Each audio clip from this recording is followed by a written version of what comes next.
Olá, queridos irmãos e irmãs, sejam todos bem-vindos. Vamos mais uma aula, não é? Estou aqui eu na minha cadeira de balanço nesta segunda-feira, né? A chamada A Folga do Padre. Estou aproveitando para fazer as aulas, para atualizar, não é? O curso e aí já me encaminhando para o final deste curso, para entrar em um novo curso, tá certo? Tendo já feito o curso de catecismo, com o catecismo da Igreja Católica, mais de 100 aulas, não é? Postas, o catecismo da Igreja Católica, número por número, que eu vi, você pode acessar e acompanhar. Agora, tem outros cursos também na página. Infelizmente, o Facebook fez uma nova roupagem e fica difícil encontrar os vídeos. Então, a equipe, a PASCOM da minha paróquia, né, que é a Ariane, está vendo todos os cursos com muita dificuldade, um trabalho de gigante para postar no YouTube. Ali, né, na playlist você vai encontrar todos os cursos. Então temos o curso do Catecismo da Igreja Católica, temos esse agora que estamos terminando, Doutrina Cristã, temos curso de Demonologia, temos curso de Mariologia, temos o curso de Liturgia completo, Liturgia, Missa parte por parte, não é? Temos o curso das Sagradas Escrituras também, vejam, temos muitos cursos, não é? Jacira Joana está aí, que acompanhou, é aluna desde os primeiros cursos, ela é testemunha, tá certo? E a gente quer continuar, né, ajudando o povo de Deus também na evangelização. Então você pode baixar as aulas, você pode passar na sua comunidade, na sua pastoral, no seu grupo, enviar para os seus amigos, se você achar interessante, tá certo? Em nome do Pai, do Filho e do Espírito Santo. Amém. O Deus que quer salvar todo ser humano esteja convosco. Bendito seja Deus que nos reuniu no amor de Cristo. Vou ficar aqui me balançando e ao mesmo tempo dando aula, não é? Com muita tranquilidade. O som está chegando bem o som. Né? São cursos extraordinários. Avante, né? Está dizendo aí a Jacira Joana. Diga aí que o som está chegando bem, está chegando bom o som, vejam aí, né? Helena, excelente, Joana está dizendo. Helena Mier, não é? É isso mesmo? Sua bênção, Padre, como faço para recuperar as aulas perdidas, né? Oh, Helena, sobretudo, veja, sobretudo neste este curso de Doutrina Cristã, praticamente todo o curso tem no YouTube, tá certo? Vou pedir para Ariane colocar o endereço. Quando ela entrar, ela vai colocar o endereço aí do YouTube, da página, para que você possa acompanhar lá todos os cursos, tá bem? Então, ofício divino, origem e forma. Ato do culto público é também o ofício divino.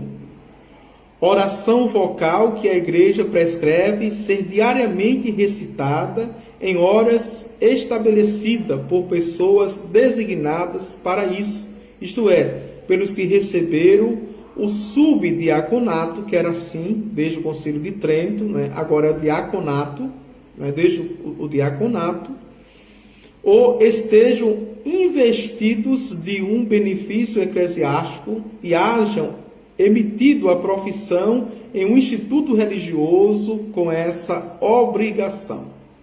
Então vamos lá, né? Todos os religiosos e religiosas consagrados, não é?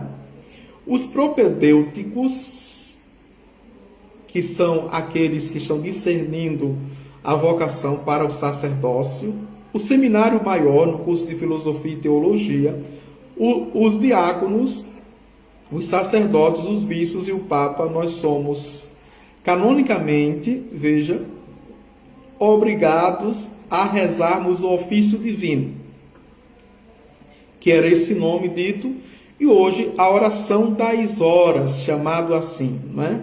Oração das horas. E que você pode também rezar como leigo consagrado, como um leigo batizado, e que existem muitos aplicativos, sobretudo aquele católico orante, não é? Tem o aplicativo que tem a liturgia das horas. Ou simplesmente você coloca no Google, liturgia das horas. Então temos o ofício das leituras, não é? Que é desde as 0 horas até as 6 horas, que pode ler o ofício da leitura. Durante qualquer hora da madrugada, da noite, pode ler até 6 horas da manhã. Temos as laudes, que desde as 6 horas até as 8 horas da manhã. Temos a Tessa, que é a hora, veja, das 9 horas até 11 horas, chamada das 9 horas da manhã, a oração. Temos a hora média, que é a hora das 12 horas até as 15 horas. Temos a nona, que é a oração das 15 horas até as 5 horas da tarde. E por isso vem as vésperas, não é? Que já é, terminando o dia, já é a véspera de um novo dia para os judeus, que era a doutrina judaica. E as completas, como formos dormir, né? Que os monges já fazem desde as 19 horas, tá certo? São 7 orações que fazemos canonicamente. O ofício divino, em substância, remonta aos tempos apostólicos. Veja, na sua substância, na sua essência, remonta aos tempos apostólicos. Como é antiguíssima essas orações. Lemos, com efeito, nos Atos dos Apóstolos, que o Espírito Santo descera enquanto oravam na hora, veja, de Técia, que São Pedro subira à parte superior da casa, a hora nona, para a oração, etc. Veja, então, desde as 9 horas até as 3 horas da tarde, que eles estavam em oração. A hora Tessa e a hora nona, de 9 às 3 horas da tarde. E é interessante aqui a gente aplicar na cronologia da paixão. Essas horas, né, elas são relacionadas à paixão de nosso Senhor Jesus Cristo. As horas da Via Crucis, da Via Sacra, não é, que ele sofreu. Quanto à forma, no princípio não havia regra. Recitavam os salmos e os hinos e liam as sagradas escrituras. Mais tarde, essas orações foram coordenadas paulatinamente com regras precisas, em livros que se chamaram breviários, não é? Que existiam as orações mais breves. O compêndio das fórmulas de orações a serem recitadas e das rubricas a observar em tal recitação. O Divino Ofício divide-se em noturno e diurno e compreende 7 orações. Já falei, não é? Vamos lá? O noturno é constituído de matinas e laudes, o ofício das leituras e as laudes. O diurno, das horas ditas menores, a Tessa, das 9 horas, a hora média das 12 e a nona, não é? Das 3 horas. Vamos ver, menores. Isto é, prima, Tessa, sexta e noa, além das vésperas das 5 horas e as completas também. O ofício divino compõe-se do saltério, isto é, da coleção de 150 salmos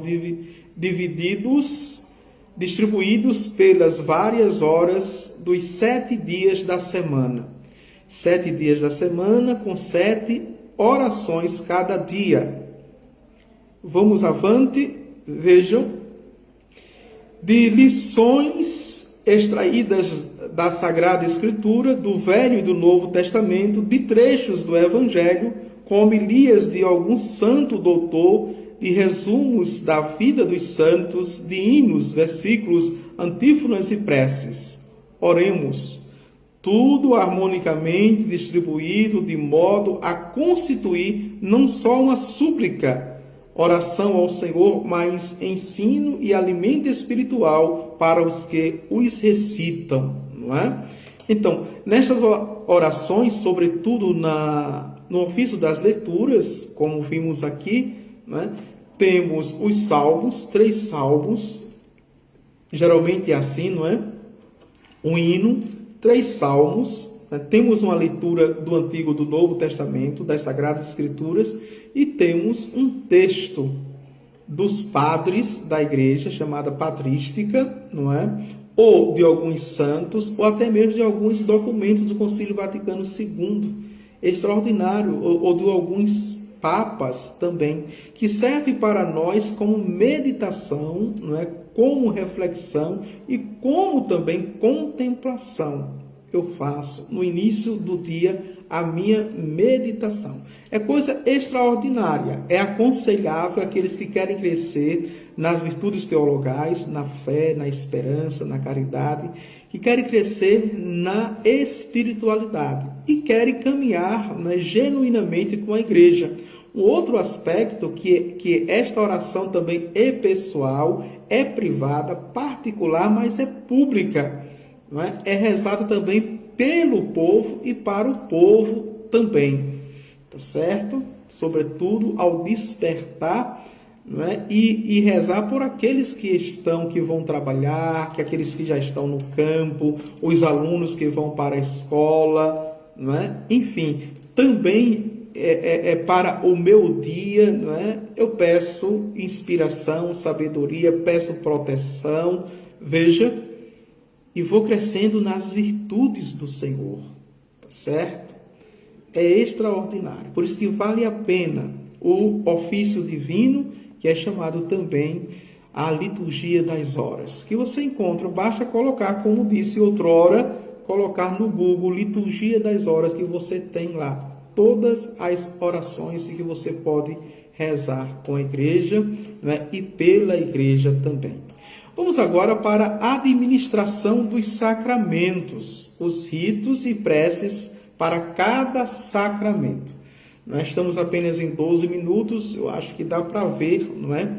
Cada sacramento aqui, breve, viu? Porque esse curso é de doutrina cristã, bem? Até o Concílio de Trento, por isso que eu vou atualizando a linguagem, atualizando a doutrina, atualizando o cano, portanto, não é? E a disciplina litúrgica. Vamos avante. A Igreja, na administração dos sacramentos, acompanha a parte essencial estabelecida por nosso Senhor Jesus Cristo e, por isso, invariável de ritos especiais e orações para melhor fazer, compreender a essência e a eficácia de cada celebração, de cada sacramento e de cada rito, não é? Entre essência e eficácia.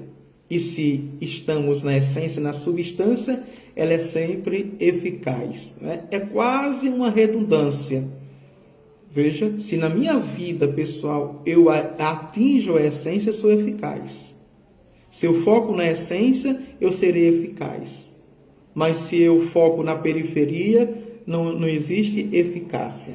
Eu vou trabalhar, vou lutar, eu vou correr, vou me cansar. Não é? E o cansaço me traz uma frustração. A frustração me traz uma angústia. E a angústia me convence que não vale a pena, que não tem sentido, eu desisto. A maioria das pessoas, infelizmente, estão nessa vibe aí, né? De sempre estar pululando na sua periferia, na periferia da sua vida, da sua existência, na periferia da sua profissão, na periferia da sua vocação. Por isso que corre para mostrar serviço, não é? Trabalha, se cansa, se frustra. O essencial. E por isso que a igreja tem no mundo, veja, no mundo essa função. Como diz a Gaudium et Spes, é parceira do mundo para mostrar ao mundo a essência, para não perder a essência das coisas. Então vamos para o primeiro sacramento. Qual é o primeiro sacramento? Todos nós sabemos, o batismo, certo? Esse solene ato inicial da vida cristã vem acompanhado de preces magníficas e ritos expressivos. A igreja começa por dispor a alma do candidato ao batismo, expulsando dele o demônio que imperava pelo pecado original. Certo? É a primeira função do batismo, do sacramento do batismo, ou seja, é nos perdoar, limpar dessa nódoa, dessa mancha, dessa marca do pecado da origem dos nossos pais, chamado assim um pecado original de Adão e Eva. Todos nós nascemos na queda, todos nós nascemos com essa mancha. A única que foi preservada foi Nossa Senhora. Vamos lá, o sacerdote sopra no rosto do candidato para santificar ou significar o que o Espírito de Deus já o vai dispor a acolher a graça da regeneração cristã. Não é? Esse rito menor aqui, não é? Já foi tirado pelo rito, veja, pelo Concílio Vaticano II. Certo? Ficou apenas a oração de exorcismo sobre o candidato, não é? Porque ainda não chegou no sacramento, aliás, no rito essencial do batismo, que é o rito lá na pia batismal, não é? Nas águas. Nos lábios do aspirante coloca um grãozinho de sal para exprimir a divina sabedoria do Evangelho que doravante deverá informar-lhe a vida. Ainda existe esse rito, não é? É um rito bastante expressivo. Mas atenção, cuidado, né? Se colocar demais, se for, não é, muito novinho, se for bebê, apenas, vejam, né, o dedo molhado, não muito sal, porque em muitos casos sufoca a criança, não é? Machuca a criança, agride a criança. Segue-se a renúncia formal ao demônio e às suas obras pecaminosas, que o candidato pronuncia antes de ser admitido a confessar solenemente o símbolo da fé, não é? E aí quando tem a idade da razão, aos 7 anos, já é adulto para nós, ele mesmo pode fazer a renúncia, não é? Para professar a fé. Por 3 vezes, 3 renúncias e 3, veja, profissão de fé. O sacerdote unge com óleo bento, dito por isso dos catecúmenos, o peito e as espáduas do batizando, para que a divina graça lhe torne fácil e suave o exercício das virtudes evangélicas. Confere então o batismo derramando água 3 vezes sobre a cabeça do eleito, em nome do Pai e do Filho e do Espírito Santo. O sagrado rito acaba pela unção do sacro crisma, a testa do novo cristão, pela imposição da veste cândida, símbolo da inocência que deve conservar até a morte, e pela entrega do círio aceso, símbolo da fé. Esses são chamados ritos complementares, tá certo? Tem aqui a mão ungida também, que coloca no nos ouvidos e na boca com a palavra éfeta e abre-te. Ok? Em textos corridos, passamos mais ou menos o rito do batismo, o que acontece também no rito do batismo. Vamos para o sacramento da crisma, não é? O bispo, ministro ordinário desse sacramento, com as mãos estendidas sobre a testa do crismando, invoca o Espírito Santo para que lhe desça a alma a enchente dos 7 divinos dons. Unge-lhe depois a fronte com o sagrado crisma e dá pequenina palmada à face do cristão, como para o exercitar as lutas que soldado de Jesus Cristo deverá sustentar contra os inimigos da alma. Não é? E aqui Dom Henrique fazia questão de ser bem expressivo, né? Depois que ungia, colocava a mão um instante e dava um leve tapa na face, que nós vimos já o significado. Conclui, por fim, o sacro rito com implorar o Divino Espírito para fazer da alma do cristão um templo sacro de Deus. Este é o rito do sacramento da crisma, não é? Que é o segundo sacramento da iniciação cristã. Vamos agora para o terceiro sacramento da iniciação cristã, Eucaristia.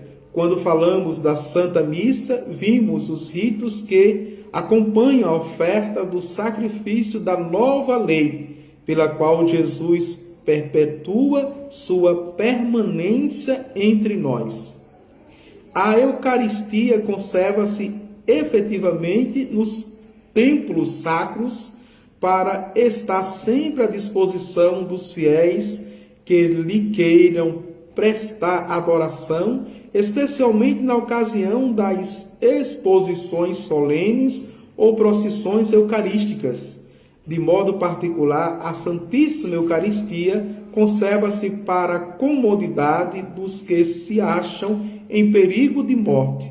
A comunhão que estes recebem tem um nome consolador do viático, porque Jesus, com a sua visita, vem sustentar as forças espirituais ao moribundo na perigosa viagem do tempo à eternidade.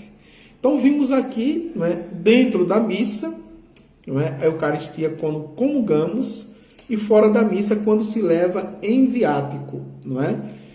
Mas também tem uma outra expressão que é a adoração fora da missa, quando fica no sacrário, né, nos nossos sacrários, tá certo?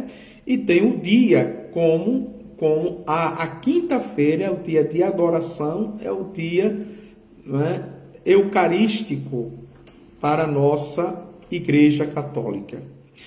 Vamos agora, terminado os sacramentos da iniciação cristã, batismo, crisma e Eucaristia, vamos para os sacramentos de cura, que são de penitência e unção, a extrema unção, penitência.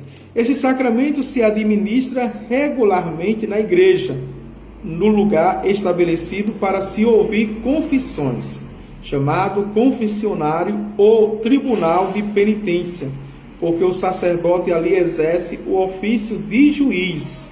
O sacerdote, em sinal do poder espiritual, se reveste da estola de cor roxa, símbolo da penitência, a fórmula de absolvição em virtude da qual se realiza por instituição divina a remissão dos pecados, faz-se preceder e seguir de outras devotas preces estabelecidas pela a Igreja. É extraordinário, né?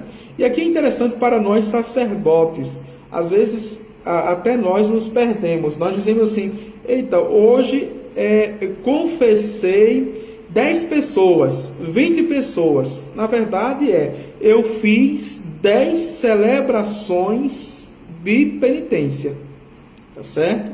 Porque não só é confessar, é fazer uma celebração, um rito, como se faz a celebração do batismo, e dentro dela se batiza várias pessoas, muitas pessoas. O de crisma, que dentro da crisma, muitas pessoas. Da Eucaristia, dentro da missa, muitos comungam, mas o sacramento da confissão só é uma pessoa. Então, dentro dessa celebração, em cada uma pessoa é uma celebração, tá certo? Que começa com a invocação da Santíssima Trindade, né? Que depois o sacerdote diz uma palavra, uma frase, um texto da Bíblia, não é? Que é: o pecado está, eu geralmente digo, o pecado está sempre à minha frente, foi contra vós, só contra vós que eu pequei, pratiquei o que aos vossos olhos, reportando ao Salmo 51, não é? O rei Davi. Depois, né, qual foi a última confissão? Ou quanto tempo você se confessou? A pessoa diz quanto tempo, não é? Passou, não é? E isso é uma condição também para a confissão, viu? Você que passa muito tempo e se esqueceu, tem que dizer quantos meses, ou quantos dias, quantas semanas, ou quantos meses, quantos anos é preciso. Depois vem a confissão, veja, diz a confissão. Na confissão vem a penitência que o padre passa, a penitência, a aceitação da penitência, que é justamente o ato de contrição que a pessoa faz, o ato de contrição. Depois recebe a absolvição, a forma da absolvição, e daí o ide em paz. Ide em paz que o Senhor te perdoou. Veja, é um rito. Cada pessoa faz assim. Não é simplesmente vamos ali no cantinho me confessar. Não, é uma celebração, tá certo? Extrema unção, o segundo sacramento de cura. Para conferir esse sacramento, ungem-se com óleo dos enfermos, bento pelo bispo na quinta-feira santa, os órgãos principais dos sentidos, seja porque representam, a bem dizer, a sede das várias doenças corpóreas, cuja salvação se quer impetrar de Deus pela eficácia do sacramento, seja porque os sentidos são comumente os veículos por meio dos quais a alma se aparta de Deus para buscar a própria satisfação nos prazeres corporais. Os efeitos desse sacramento, tanto para a alma quanto para o corpo, são admiravelmente expressos nas orações que acompanham e seguem as unções, não é?